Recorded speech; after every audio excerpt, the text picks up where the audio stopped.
அன்பார்ந்த எனது அருமை யூடியூப் நேயர்களுக்கு வணக்கம். இதுவும் ஒரு முக்கியமான பதிவு. வாஸ்து என்று சொல்லக்கூடிய ஒரு அமைப்பு வாழ்க்கையில் ரொம்ப முக்கியமானது. வாஸ்து என்பது ஒரு முக்கியமான அமைப்பு. அதற்காக வாஸ்துவை நீங்க ரொம்ப மைண்டூட்டா பார்த்தோம்னா மைண்டூட்டா எல்லாத்துக்குமே யார் பேர்ல வீடு இருக்குதோ அவங்க பேருக்கு தான் தலைவாசல் சரியாக வைக்கணும். வீடு ஒருத்தர் பேர்ல இருக்கும், குடும்பத் தலைவர் ஒருத்தராக இருப்பார். அப்படிங்கும்போது அதுல நாம பெரிதாக நீங்க ரிஸ்க் எடுக்க வேண்டாம். பொருளாதாரம் நல்லா இருக்கணும். வீட்டுல மனைவி சந்தோஷமா இருக்கணும். பொருளாதாரம் நல்லா இருக்கணும், வீட்டுல மனைவி சந்தோஷமா இருக்கணும். அதற்கடுத்து இந்த வாசல் என்று சொல்லக்கூடியது ரொம்ப நல்லா இருக்கணும். வாசல் ரொம்ப முக்கியமானது. அதுக்கடுத்து பூஜை ரூம், லெட்டின் பாத்ரூம் உண்டான இந்த 4 தான் வாஸ்துவோடைய முக்கியமான ஒரு சரித்திரம். நிறைய பேர் நிறைய விஷயங்களை பேசிட்டு இருக்காங்க. என்னை பொறுத்தளவில் ரொம்ப சிம்பிளாக நம்மளுடைய சப்ஸ்கிரைபர்கள் தெரிந்து கொள்வதற்கும் டெய்லி வீடியோவை பார்க்கிறவங்களுக்கும் ஒரு விஷயம், இப்ப நான் எப்படி இந்த நடைமுறைகள் எல்லாம் படுத்தி வீடை நம்ம தேஜஸ்க்கு அந்த வீடு வரும். நம்ம தேஜஸ்க்கு வீடு வச்சுக்கிட்டு தான் நல்லது. வீட்டுக்குள்ள போனோம்னா என்ன சொன்னான்னா ஒரு போராட்டம் இருக்கக்கூடாது. வீட்டுக்குள்ள போனோம்னா சாப்பிட்டு நிம்மதியா தூங்கணும் அப்படிங்கிற, விடிய காலம் வரைக்கும் நல்லா தூங்கணும் அப்படிங்கிற ஒரு எண்ணத்தை உருவாக்கக்கூடியது தான் வாஸ்து. அப்ப எப்பயுமே உங்க வீட்டோடைய ஈசானிய மூலை காம்பவுண்டோடு இருந்தது என்று சொன்னால் அந்த ஈசானிய மூலையில் என்ன செய்யணும், ஈரம் படும்படி ஈரம் அங்க இருக்கணும். அப்ப ஈரம் இருக்கணும் அப்படின்னு சொல்லி வரும்போது ஈசானிய மூலையில போர் போடலாம். ஈசானிய மூலையில நிலத்தடி நீர் தொட்டி வைத்துக் கொள்ளலாம், தாராளமா வைத்துக் கொள்ளலாம். அப்ப ஈசானியத்தில் தண்ணீர் சார்ந்த விஷயங்கள் நீங்கள் உருவாக்கி வச்சிடணும். போர் இருக்கணும், இல்லைன்னா நிலத்தடி நீர் இருக்கணும், அல்லது அந்த ஈசானியத்துல கொஞ்சம் தண்ணீர் பரிமாறுகின்ற மாதிரி ஏதாவது ஒரு சின்ன மண் பாத்திரத்துல இருந்தாலும் அந்த இடத்துல தண்ணீர் இல்லை, நிலத்தடி நீர் போடலை அப்படின்னா தண்ணீர் ஒரு மண் கலயத்தில் அடியில ஒரு கிராமத்துல பெருமனைன்னு சொல்லுவாங்க, அதை போட்டு அது மேல அந்த மண் கலயத்தையோ அல்லது செப்பு குடத்தையோ பித்தளை குடத்தையோ மண்குடம் வைப்பது ரொம்ப விசேஷம். வைத்தீர்கள் என்று சொன்னால் மிக மிக சிறப்பாக இருக்கும். அங்க கொஞ்சம் பொருளாதாரத்தில் இருக்கின்ற நெருக்கடிகள் கண்டிப்பாக தீர்ந்துடும். அப்பதான் குடும்பத் தலைவர் பொருளாதாரம் நன்றாக இருந்தால்தான் குடும்பத் தலைவர் அந்த வீட்டில் நிம்மதியாக இருக்க முடியும், இல்லைன்னா நிம்மதியாக இருக்க முடியாது. அதற்கடுத்து பொருளாதாரம் நல்லா வரணும் அப்படின்னா வடகிழக்கு என்பது பொருளாதாரத்தை ஈர்த்து கொடுக்கக்கூடிய சக்தி. வடகிழக்கு என்பது பொருளாதாரத்தை ஈர்த்து கொடுக்கக்கூடிய சக்தி. வடக்கு என்பது குடும்பத் தலைவர் குடும்பத் தலைவர் அந்த வடக்கு பகுதி ரொம்ப சுத்தமா இருக்கணும். வடக்கு என்பது குடும்பத் தலைவர், வடகிழக்கு என்பது குடும்பத்தின் தலை வாரிசு. இந்த 2 பேரை வச்சுதான் குடும்பம். நீங்க எப்பயுமே தலைவாரிசுக்கு அதிகமான முக்கியத்துவம் கொடுக்கும். வீட்டு எப்பயுமே நீங்க நினைச்சுக்கலாம், சில இன்னைக்கு இருக்கிற ஒரு காலகட்டத்தில் ஆண்கள் கொஞ்சம் மதிப்பு கம்மியாகத்தான் நடத்தப்படுகிறார்கள். அதற்கு காரணம் மீடியாக்கள். அந்த மீடியாக்களில் வருகின்ற அந்த பெண்கள் பேசுகின்ற பேசு கணவனை பேசுகின்ற மாதிரி அதை ஒரு ஷார்ட்ஸுக்கு போடலாம். ஆனால் அது கர்மாவை கொண்டு வந்து சேர்த்துரும். அதனால கணவனை நீங்கள் என்ன காரணத்தை கொண்டும் மனைவி வந்து கண்டிப்பாக வந்து மதித்து நடக்க வேண்டும், குழந்தைகளை மதிக்க செய்ய வேண்டும். அது வடக்கு வந்து உங்களுக்கு சப்போர்ட் பண்ணும். அதற்கடுத்து என்ன சொன்னா, பெட்ரூம் வந்து எப்பயுமே கன்னி மூலையில தான் இருக்கணும். பெட்ரூம் வந்து கன்னி மூலையில தான் இருக்கணும். அந்த கன்னி மூலை என்பது நிம்மதியான தூக்கம். அந்த இடத்துல வந்து என்ன சொன்னா, நைருதி என்று சொல்லக்கூடிய நிருதி இருக்கிறது. அந்த நிருதி அப்படிங்கிறது ராகு. அந்த நிருதி என்பது ராகு. அந்த ராகு என்ன பொசிஷன் அப்படின்னா, அந்த இடத்துல வந்து கன்னி மூலையில பெட்ரூம் அமைச்சீங்கன்னா கண்டிப்பாக உங்களுடைய வீட்டில் நிம்மதியான தூக்கம், நிம்மதியான சந்தோஷம் இருக்கும். அதற்கடுத்து அடுப்பங்கரை. அடுப்பங்கரை சார்ந்த விஷயம் கிழக்கு, தென்கிழக்கு. இது வந்து சுக்கிரனுடைய கண்ட்ரோலுக்கு போயிடும். கிழக்கு, தென்கிழக்கு சுக்கிரனுடைய கண்ட்ரோலுக்கு போயிடும். அப்ப மனைவி அந்த இடத்துல வந்து நிம்மதியாக இருந்து சமைக்க வேண்டும் என்று சொன்னால் அடுப்பாங்கூடம் கொஞ்சம் விசாலமாக இருக்கணும். ரொம்ப நெருக்கடியாக இருக்கக்கூடியதாகவும், ரொம்ப ஏதோ ஒரு டஞ்சன் கணக்காக இருக்கக்கூடாது. நல்ல லிபரலான ஒரு அமைப்பில் வந்து அடுப்பங்குடம் வந்து இருக்கணும். அடுப்பங்குடத்திற்கு வந்து கிழக்கு, இது வந்து கிழக்கு பகுதியில் தான் வந்து தென்கிழக்கு மூலையில் தான் அடுப்பங்கரை வந்து என்ன சொல்கிறான்னா நீங்கள் அமைக்கணும். அமைச்சாலும் என்ன சொல்கிறான்னா, அந்த சிங்க் வைக்கிற இடத்துல வந்து என்ன சொல்ல ஒரு தவறு பண்ணிடுவாங்க. அந்த சிங்க் வந்து என்ன சொல்லலாம்னா வந்து அந்த பெண்ணுக்கு இடப்புறம் தான் இருக்கணும். அப்போ தான் அது ஈசானியமாக வந்துடும். தென்கிழக்குக்கு வந்து என்ன சொன்னா எதிர் நேர் என்ன சொல்லலாம்னா வந்து வடகிழக்கு. அப்போ அந்த வடகிழக்கு மூலையில தான் வந்து என்ன சொன்னா சிங்க் இருக்கணும்.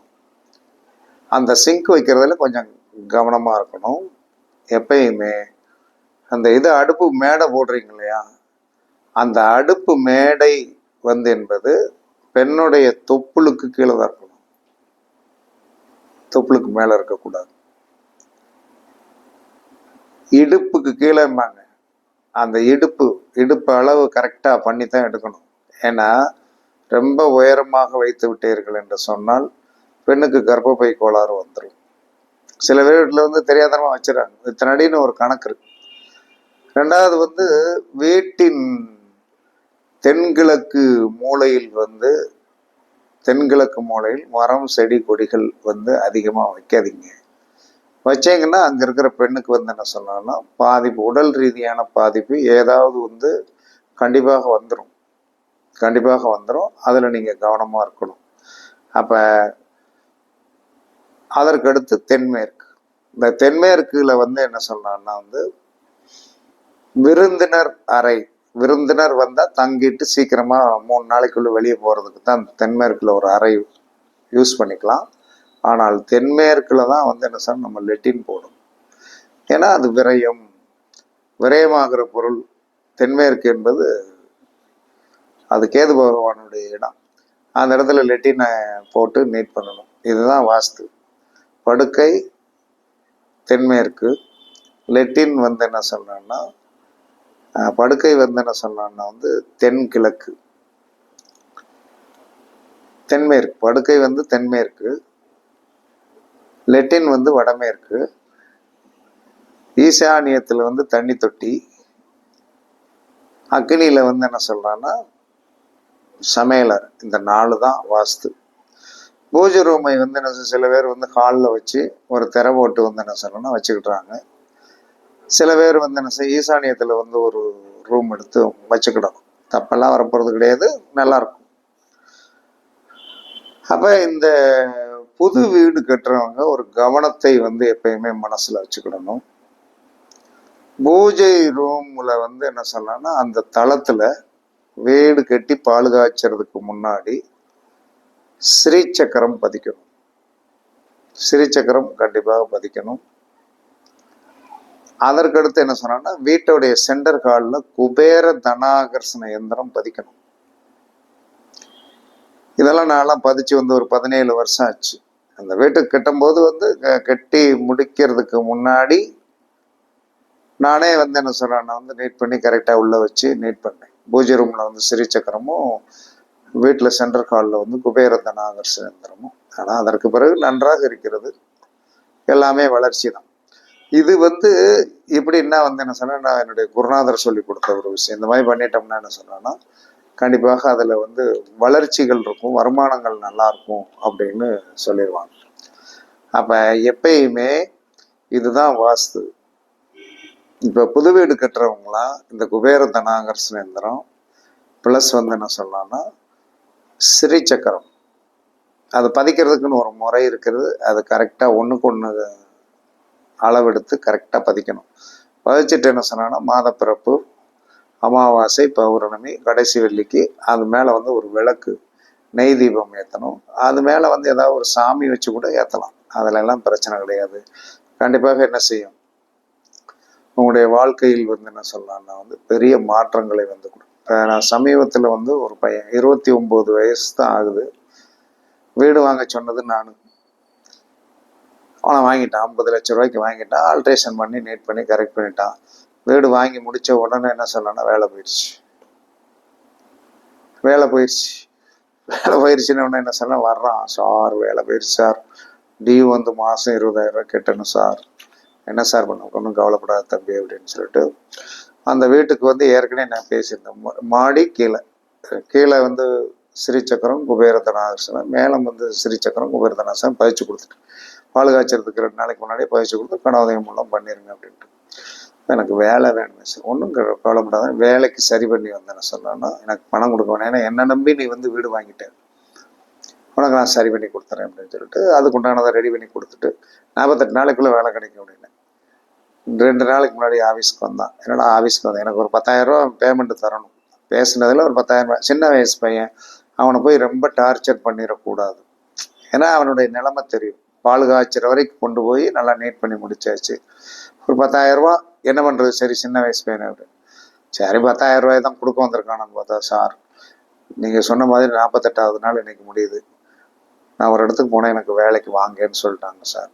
சம்பளம் வந்து நான் பல இடத்துல 40,000 ரூபா வாங்கினேன்னு சொன்னேன், அந்த 40,000 ரூபா தாரேன்னு சொல்லிட்டாங்க சார், ரொம்ப நன்றி சார் அப்படின்ட்டு போனோம். அப்போ இந்த மாதிரி வந்து சில நல்ல நிகழ்வுகளை நாம் சில விஷயங்களை செய்யும்போது கண்டிப்பாக நடத்தலாம். எல்லாரும் பணம் பணம் பணம் என்று சொல்லி அலைந்து கொண்டிருக்கிறாதீர்கள். பணம் பணம் பணம் பணம் பணம் கேட்காங்க. எதுவுமே இந்த உலகத்துல பணம் இல்லாமல் யாராலையும் ஒண்ணுமே செய்ய முடியாது. நீங்க எங்க வேணாலும் போங்க, பணம் இல்லாமல் உங்க பாக்கெட்ல வந்து பணம் இருந்தா தான் நீங்க எங்கேயும் போக முடியும். யார்கிட்டையும் நீங்க ஒரு காரியத்தை வந்து இரவலாகவோ இல்ல நீங்க வந்து என்ன சொன்ன எங்களுக்கு செஞ்சு கொடுங்க, நீங்க நல்லா தானே இருக்கீங்கன்னா அப்படி கேட்டு வாங்காதீங்க. அது மனித வாழ்க்கையில் வந்து ஏற்றுக்கொள்ள முடியாத ஒரு விஷயம். அதனால வந்து வாஸ்துவில் வந்து வடக்கு பகுதி ஈரமாக இருக்கணும். அப்படி ஈரப்படுத்துவதற்கு காம்பவுண்ட் இல்லைன்னா வந்து வீட்டுக்குள்ளேயே ஈசானிய மூலையில் ஒரு குடம் தண்ணி வைங்க. அக்னி மூலையில் வந்து என்ன சொல்லலாம்னா அடுப்பு போடுங்க. கன்னி மூலையில் வந்து என்ன சொல்லலாம்னா பெட்ரூம் போடுங்க. தென்மேற்கு மூலையில் வந்து லெட்டின் போடுங்க. திருமணம் ஆகாத கன்னிப்பெண்கள் வந்து ரொம்ப நாள் கல்யாணம் ஆகலைன்னா தென்மேற்கு மூலையில் இருக்கிற பெட்ரூம்ல ரெகுலராக படுக்க சொல்லுங்க. 108 நாளைக்குள்ள அந்த பொண்ணுக்கு வந்து கல்யாணம் ஆயிரும். இதெல்லாம் வாஸ்துவில் உண்மையாக நிகழ்த்தி காட்டப்பட்ட ஒன்று. கல்யாணமே ஆகாது சொல்ல முடியாது, பெண்களுக்கு மட்டும் இது. ஆண்களும் வந்து என்ன சொன்னா கல்யாணமான வீட்டை விட்டு போக வேண்டிய ஒரு சூழ்நிலை வரும். அப்ப வீட்டை விட்டு போகும் பெண்கள் கல்யாணமாகி போறது வந்து வீட்டை விட்டு போறது சந்தோஷம். ஆண்கள் வந்து ஓடி போறது வந்து என்ன சொன்னா சந்தோஷம் கிடையாது. அதனால வந்து நீங்கள் வந்து இதெல்லாம் வந்து வாஸ்துவோடைய ரகசியம். என்னுடைய கடைசி வேண்டுகோள், யார் புது வீடு கட்டினாலும் உங்கள் வீட்டில் வந்து பூஜை ரூம்ல ஸ்ரீசக்கரம் உள்ள பதிங்க, குபேரதனாகர்ஷண எந்திர பதிங்க. இதை நான் ஒரு 15 வருஷமா செஞ்சிட்டு இருக்கேன். நிறைய பேர் வந்து என்ன சொல்லலாம்னா யோகமானவர்களாக நல்லா இருக்கான், அவ்வளவுதான், யோகமானவர் நல்லா இருக்கான். அது வந்து நாம பரிச்சித்து பார்த்து இன்றும் அதோடைய ஒரு ஆகுதியை அனுபவித்து கொண்டிருக்கிறோம்.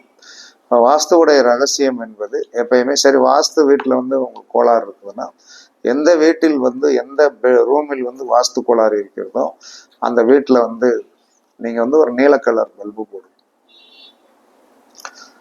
வாசல்ல வந்து இந்த இது போர்டிகை இருக்கும் இல்லையா, அந்த போர்டிகோவில் முடிஞ்ச வரைக்கும் என்ன சொல்லலாம்னா வந்து மஞ்சள் கலர் பல்புகளை வந்து அழகாக மாட்டி விடுங்க. அந்த மஞ்சள் கலர் என்பது வடக்கில் இருக்கிற குரு பகவானுக்கு வந்து சொந்தமானது. அப்போ ஒரு நோவாட்ஸ் பல்பு ஒரு வடக்கு பகுதியில் ஒரு 2 நோவாட்ஸ் பல்புனால் வந்து மஞ்சள் கலரில் போடுங்க. வீட்டில் ஏதாவது என்ன சொன்னான்னா வந்து குறை இருந்து எந்தவித பிரச்சனையும் வராமல் இருப்பதற்கு சூரியகாந்தி பூவை, நல்ல மலர்ந்த பூவை வந்து நல்லா நெட்டில் கரெக்ட் பண்ணி எடுத்து அதை வந்து ஒன்று A4 சைஸுக்கு வந்து பிரிண்ட் எடுத்து அதை ஃபோட்டோ காப்பி ஆக்கி அதை வீட்டில் ஃபோட்டோ காப்பியாக கிழக்க பார்த்து மாட்டுங்க. வாஸ்து குறைவுகள் எது இருந்தாலும் சூரியகாந்தி பூவாலும் நீலக்கலர் பல்பாலும் நீங்கள் வாஸ்து குறைபாடுகளை நீக்கிடலாம். ஆனால் காரணத்தை கொண்டு என்ன சொன்னா, கன்னி மூலையில் லெட்டின் இருக்கக்கூடாது, ஈசானிய மூலையில் லெட்டின் இருக்கக்கூடாது, தென்கிழக்கு மூளையாகிய அகிலி மூலையில லெட்டின் இருக்கக்கூடாது. இது பெரிய பிளண்டர் மிஸ்டேக் ஆயிரும். பார்த்தா அளவு நீளங்கள்லாம் வந்து என்ன சொன்னா வழக்கமாக வந்து என்ன சொன்னா நீங்கள் இந்த காலண்டரில் பின்னாடி பார்த்தாலே தெரியும். கண்டிப்பாக உங்களுக்கு நல்லா இருக்கும். வாஸ்து ஏதாவது வந்து ரொம்ப கொஞ்சம் பிரச்சனை இருக்கு அப்படி மன நிம்மதி இல்லைன்னா வாஸ்து பகவானுடைய படம் ஒன்று என்ன சொன்னா வடக்க பார்த்து மாட்டி விடுங்க. இவ்வளவுதான் வாஸ்து. இதுக்கு மேல அங்கே ஒன்றும் இல்லை. நிறைய பேர் நிறைய சித்தரித்து கொண்டு இருப்பாரு. அது அவங்களுக்கு பொழப்புக்கு வேணும். அப்போ பொழப்புக்கு வேணுங்கிற போது என்ன செய்வாங்க, ஏதாவது ஒன்று அவங்க பொழப்புக்கு வேணும், அதை நம்ம குறை சொல்ல முடியாது. அதனால வாஸ்துவின் ரகசியம், வாஸ்துவை நாம் வெற்றி பெறுவதற்கு நீலக்கலர் நோவாட்ஸ் பல்பு, சூரியகாந்தி பூவை வீட்டில் மாட்டுங்க. கண்டிப்பாக உங்களுடைய குறைகள் களையப்படும் என்று கூறி உங்களிடமிருந்து விடைபெறுவது சிப்பிப்பாறை ஜோதிடர் சாதி ராகவன் ஜெயபாலாஜி. சுகமே சூழ்க, சுகமே சூழ்க. வாழ்க வளமுடன், வாழ்க வளமுடன். வணக்கம், வணக்கம், வணக்கம், வணக்கம்.